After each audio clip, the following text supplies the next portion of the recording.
What's the greatest threat about a Donald Trump presidency, part two? You know? I do believe that Donald Trump represents a neo-fascist impulse within the Republican Party and within this country. The threat to me when it comes to Joe Biden is simply that I don't believe that he will beat Donald Trump this time. I believe that I'm a much stronger candidate. I want to say a little bit about why that is. Franklin Roosevelt said that we would not have to worry about a fascist takeover in this country as long as democracy delivered on its promises. And democracy has not been delivering on its promises. If democracy was delivering on its promises, we would have universal health care like they do in every other advanced democracy. It's not complicated. The situation is simply corrupt. Both parties have played footsies under the table with a corrupt matrix of corporate power. The only reason we don't have universal health care is because of the institutionalized greed of the insurance companies.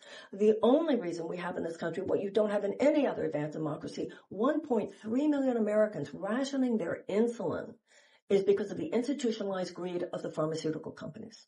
The reason we have carcinogens in our food that would not be allowed in any other advanced democracy is because of the institutionalized greed of big food companies.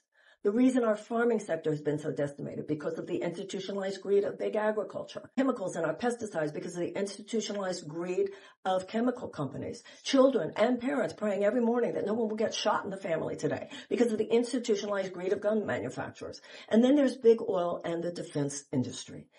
No matter who it is, I don't care if it's a Democratic president or a Republican president, man, they fall in line.